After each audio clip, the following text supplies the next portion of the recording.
Hello guys! Magandang hapon sa inyong lahat. I am Chino Rodriguez, Mamasa Grishano, a feed dealer, also a tar reader. So ngayong hapon na to, tignan natin ano kayo sabihin ng ating mga gabay. So this is a special pasilip na para kay Sara Duterte. Hagilapin natin kay BP Sara Duterte. Hagilapin natin yan at alamin natin yung maaaring masagap natin sa energy niya. So once again, ito ay pawang gabay lamang upang masilip yung mga bagay na posible mangyari sa kinaharap, upang magsilbing gabay sa kanya tungo upang matuklasan yung mga bagay na maaaring maganap sa hinaharap niya. Itong reading na to ay pwede mangyari, pwede hindi mangyari. Ito ay gabay lamang. No, uulitin ko, gabay lamang po ito. And of course, don't forget to like and subscribe my channel and hit notification pa for more videos update. Maraming salamat sa mga walang sawang mag-support sa aking channel, lalo-lalo nang dirigit skip ng ads, so pagpalain kayo ng Diyos at may kapal siksik-liglig na guumapaw na biyayang balik sa inyo. So let's see guys, what is the messages, advices, no, ng ating angel spirit, no, para kay BP Sara Duterte. Let's see and watch this. Angels, please give me an information po. Ano maaaring masagap natin sa energy niya? Let's see. Siya pula ko na ulit. Alamin natin na maaaring masagap natin sa energy niya, guys.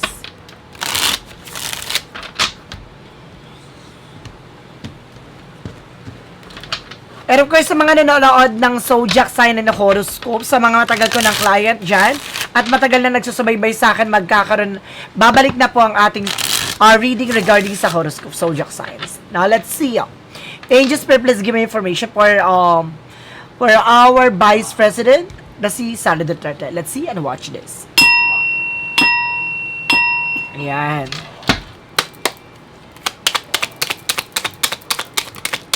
Okay. So, there's the Two of Cups. So, there's a partnership. So, meron daw ditong partnership, guys, no? Merong collaboration. There's something connections, no?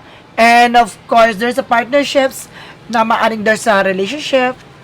And there's a Four of Cups. Now, just re-evaluate, analyze. So, meron siyang bagay na kailangang pag-isipan, klaruhin at liwanagan, na kailangan niyang pag-isipang mabuti yung bawat desisyon niya, yung bawat actions niya, para hindi siya magsisi at the end of the time. And there's a Page of Cups. Now, listen to your intuition and listen to your gut feeling. So, kailangan niya makikinig sa nararamdaman niya. Makikinig siya sa kutob niya. Kailangan niya pakinggan ano man yung bagay na kanyang nararamdaman.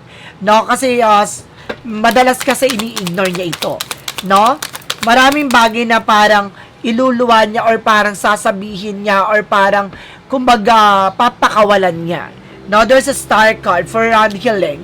So, magkakaroon din ng healing dito. At the same time, there's something in hope, no? Mayroon siyang pag-asa, ano man yung bagay na to, ay hinihiling niya na magkaroon siya ng pag-asa, o mayroon siyang hinihiling, no? Na maaring maisakatuparan. Let's see, ano siya messages. Kaya, ingat-ingat, no? Kumbaga yung mga bagay na hinihiling natin, no? There's a good and bad thing, so maaring ibigay sa atin yun. So, kailangan niya mag-ingat. And there's a negative one. So, there's nothing informations coming in. No, meron dito matatanggap siya ng message, phone call, and there's a 7 of Wands. So, there's something protections, no? Kailangan niya proteksyonan yung sarili niya. Or mayroon siyang mga bagay na kailangan proteksyonan dito at ingatan. What is the 2 of Cups? Represent with the 9 of Swords. There's an anxiety, sleeplessness. Ibig sabihin dito, nagkakaroon na sila ng stress, depression, no? With their, with this person. No? It's either jowa niya, asawa niya, or either a friend na maaaring may partnership sila nito, nagkakaroon siya ng anxieties. What is the Four of Cups? Represent with the Empress card, no? With the River. No, kailangan niya pag-isip mabuti, alagaan niya pa rin yung sarili niya. No, kailangan niya tignan yung sarili niya dito dahil, kumbaga, nagiging pala decision siya. No? What is the Page of Cups? Represent with the Devil card. See? So, meron ditong demonic, na very demonic dito, na maaring, there's something fishy, may malansang isda na sa sense ko, na maaring, kumbaga, umalingasaw, no, with the demonic plan, or demonic situations. Let's see what is the Star card. And there's something, guys, with, there's the King of Cups in reverse, no, yung dating devoted sa kanya, no, there's a possible na parang mahihimasmasan na, no, parang matatauhan na, no? maaring meron ditong, kumbaga, yung parang feel niya, yung pag-asa niya, ganon, na itong tao na to, yung pala siya, yung mismong tatrader sa kanya. And there's the Queen of Wands, may confident, no? Nilalakasan niya ang loob niya dito, no? Dahil maraming impormasyon na dumarating sa kanya. And there's a tendency with the sabotage, no? May sasabotage sa kanya dito, no? Kung mag-aakala niya, protektado na siya, hindi niya alam, itong tao na to ay maaaring ilalaglag siya at the end of the time. So, traiduran talaga, laglagan na maaaring mangyari. What is the Two of Cups? So, there's the Knight of Sword. There's something at Ten of Pentacles. May tungkol sa wealth. May tungkol sa yaman nitong, malamang silang dalawa to ng asawa niya. There's a partnership eh. So, mayroong mabubukay at mabubulabog dito na maaaring nagdadala sa kanila ng stress ng kanyang asawa. No? Ng kanyang karelasyon, ng kanyang person. There is a Four of Swords because the Empress card represents with the Queen of Cups. No, there's an emotional intelligent. Pagdating sa emotion, kailangan maging matalino siya. Nagiging pabugso-bugso ang damdamin niya dito, no? Kumaga nagiging siya, aggressive. So, kailangan niya mas maging aware sa mga bagay na gagawin niya. Na kailangan niya tingnan pa rin yung magiging consequences or magiging kahihinatnan. Now, what is the additional messages? Etong demonic and of course, the Page of Cups na para may alingasaw. Now, there's an offer. Meron dito parang mag-apology. Hihingi ng pasensya or something. Kumaga magbibigay ng offer. So, ibig sabihin nito, maaring meron trumidor sa kanya na maaring kumaga magbigay ng informasyon tungkol sa demonic plan. Let's see what is the star card because the King of Cups in reverse. Represent with the Page of Wands. So, mayroong balita na maaaring tsak nagugulat sa kanya. No, mayroong gugulat talaga siya kasi mayroong taong magtatatalak.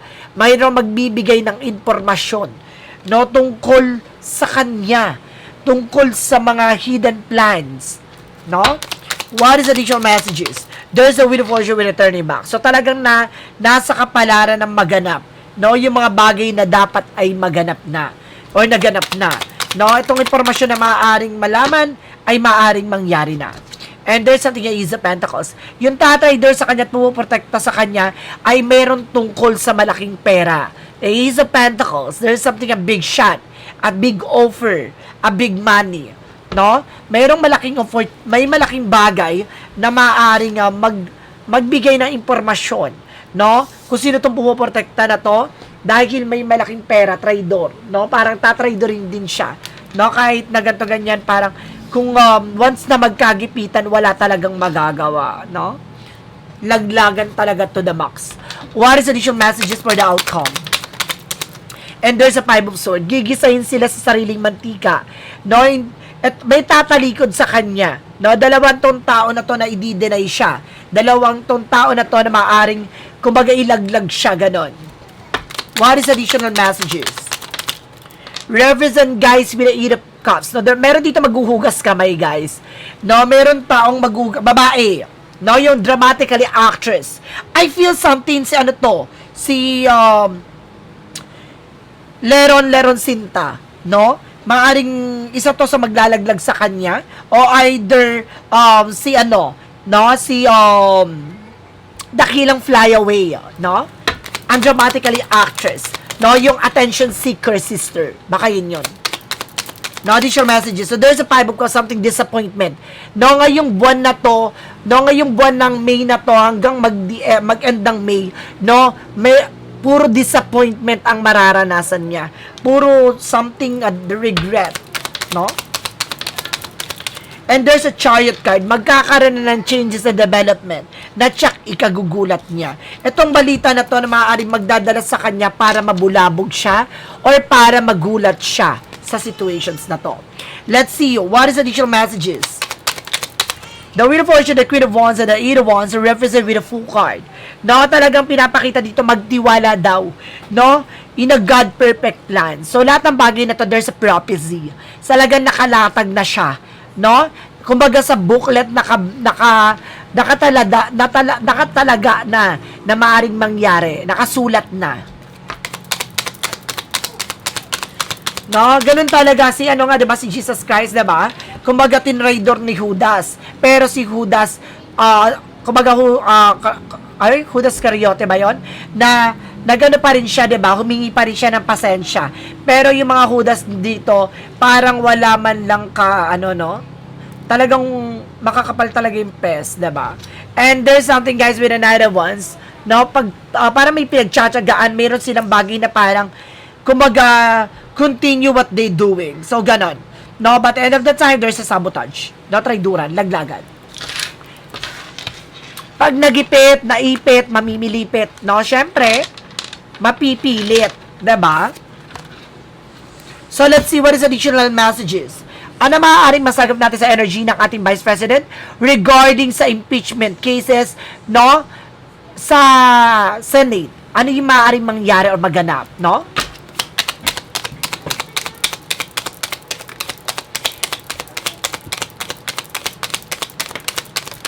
No, there's a hangman. There's a stock. No, ito yung there's a stock, something delay, something stock, something postpone, o meron na bagay dito na magdadala sa kanya para maipit siya sa sitwasyon. No? And there's a Ace of Sword. May magpuputol lang eksena. So, meron ditong maglilinis-linisan talaga. So, puputulin yung connection sa kanya. And then something at Ten of Wands, something burden. No, maraming bagay na madadamay talaga. There's a multiple people. Marami. The Ten of Wands, something burden. No? Oh my God, ang dami nito. There's a 10 or more na related sa kanya, konektado sa kanya. 10 or more. Additional messages. Naroon pa yung masasagap natin. There's the Four of Pentacles. Meron ditong bagay na iniingatan. And there's a Death card. Katapusan na, no, ng bagay na pinoproteksyonan nila. Territory, power, no? Matatapos na talaga. So, wala na talagang, kumbaga, maano dito, no? Wala na talagang magagawa, kundi, continue na tong eksena na to. So, kung may impeach siya, alamin natin. There's a Queen of Swords. There's a Strength card. No, meron ditong babae, no, na parang, kumbaga, pa-blessing lang, no? Nagsusubaybay, pero siya yung tagalinis ng eksena with the Strength card. No, very confident sila sa kanilang ginagawa. And there's another one's for slow and steady. Unti-unti naman daw. At may decision na maaaring may sakatuparan. No, may nakapag-decision na eh. No, ano yung decision na to? There's a good or bad thing. No, there's a Temperance. Oh, the truth comes out. No, wala namang, kumbaga, there's something 9 of Cups in reverse, unfulfillment, na parang hindi matutupad yung kanilang masamang plano. No, there's a Temperance, no? There's something parang, there's a divine intervention. No, paalala sa kanila ating divine, may mga nakabantay. No, nakabantay sa kanila ang taong bayan. No, meron nakita mo nakabantay na mayroong isda dito, na may nakabantay sa kanila, pinapaalalahanan sila, may nakabantay sa kanila, and there's the Sun card, the truth comes out. So, lalabas talaga ang katotohanan na walang maitatago dito, lahat mabubulabog. Diba? Kahit anong pilit nito, gato ganyan, no? Lahat ng bagay na yan, malalaman yan. Lalo-lalo na pag nabuksan daw yung blue ribbon, diba? Napapatawag daw si Gotesa, papatawag daw si si ganito, ganyan. Yes, sige, patawag mo nang malaman talaga, no, kung ano ba talaga yung eksena na yan. No, doon yung malalaman na there's something connected. At the same time, dapat, no, maging transparency sila. At the same time, maging appear sila. Dahil, kumbaga, meron diyang connected doon sa 13 Marines at of course kay Gutesa. There's something connected. Kaya kailangan, kumbaga, maging fair sila. Pero syempre, hindi pa hintulutan ng Panginoon Diyos yan. No? Ano man yung bagay na connection mo sa tao na yon, bubulabugin yon. No? Walang makakapagtago doon. No? Kahit anong pilit nilang ilihis, anong pilit nilang ilibang or something na parang i-delay yung eksena, dun pa rin papunta yon. No? Let's see. Alamin natin. No? Alamin natin about sa mga minority. Anong eksena ni Sara Duterte sa minority? Let's see. 11 minority. Anong eksena niya doon? There's a King of Swords. Now, there's something wise, no? Kumbaga, puputulin talaga yung mga bagay na hindi nagsuserve. So, ibig sabihin nito, kumbaga, ang ano dito ng mga minority is para putulin yung mga taong hindi na nakakatulong or talagang mayroong ginawang hindi maganda. There's a wise. No, wise and practical sila. Being intelligent talaga sa decision. There's the world. No, alam nila kung ano yung bagay na magpapagulo or magpapabuti sa mundo natin at sa bansa natin. and there's the moon card, there's a revelation. Marami silang marireveal. So, tungkol sa 11 minority, marami silang, nakahanda sila eh. No, napagandaan na nila to. At lahat ng bagay na to ay hindi talaga maitatago. Maraming marireveal daw dito. Let's see. Alamin naman natin yun sa 13 majority. Alamin natin yan, guys. No?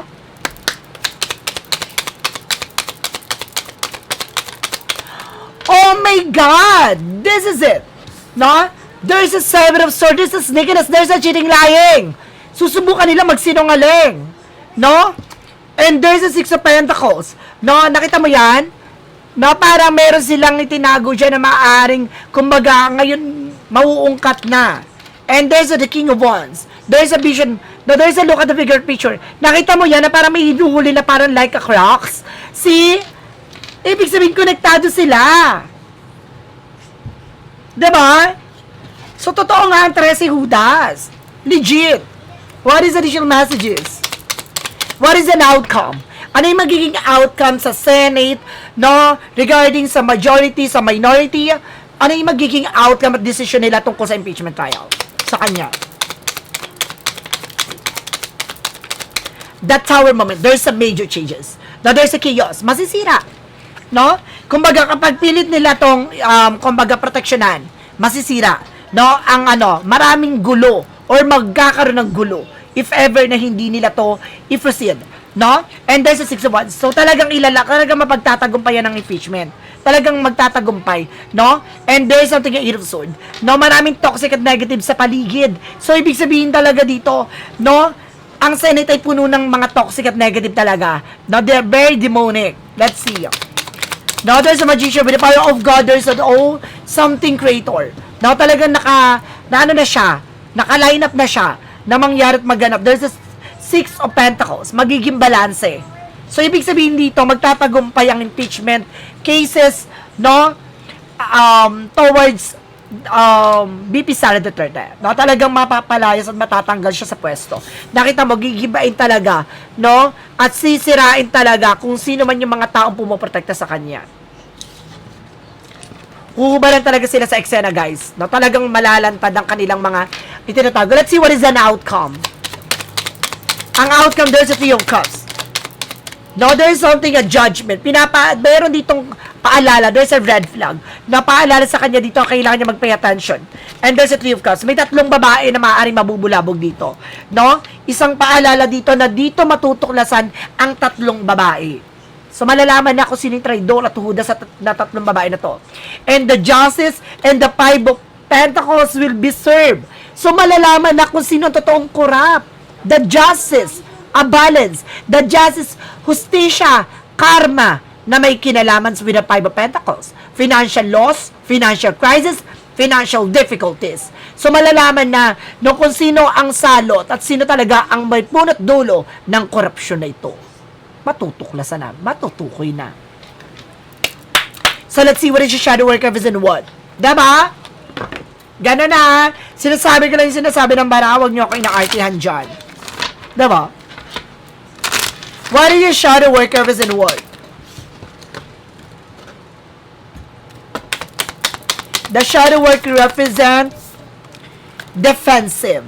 So, meron ditong bagay, no, na para sila ni PBBM, there's a defensive, no?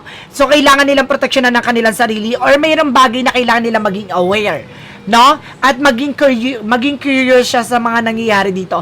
May issue na hindi pa nare-resolba na kailangan niyang mag-pay attention talaga. There's a clarifying for life situation. So, kailangan niya proteksyonan yung sarili niya nang sa ganon, no, matapos na to lahat ng allegation towards her. Diba? Kung talagang wala siyang ginawa, kumarap siya. Kung wala siya talagang ginawa, wala siya dapat ikatago at wala siyang dapat ikapangamba. Now, there's a thrive and believe. Embrace growth and trust that the promise. Keep an open mind. Answer, reveal the path to fulfillment. So, see, masasagot na. No, ano man yung bagay o katanungan dito. Maniwala at kumaga kailangan niyang i-drive tong eksena na to. Kailangan niyang, kumbaga,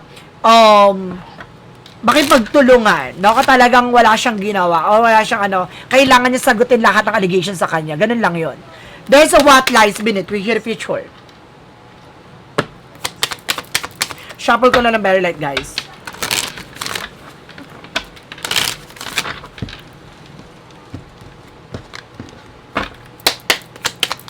From what lies beneath, we hear the future. Check yourself. So, kailangan niya rin tignan yung sarili niya dito. Kung okay pa ba? Diba? No, kung ano yung nangyayari. And there's a bad choices. Mali siya ng pinili. No, mali siya ng, kumbaga, pinagkatiwalaan. And there's a trash. No, meron ditong bagay na maaaring, kumbaga, umalingasaw, no? Ang isang basura. O meron ditong parang ibabasura. Oh my God, they're trying.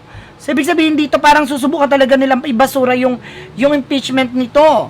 No, there's a getting rid of tossing out. So, ay tatapon. So, ibig sabihin talaga dito, na talagang, meron ditong parang tatanggalin talaga. No? Hindi pwedeng hindi. No? Talagang pinapakita na maaring diba, itong basura na to ay maaring umalingasaw.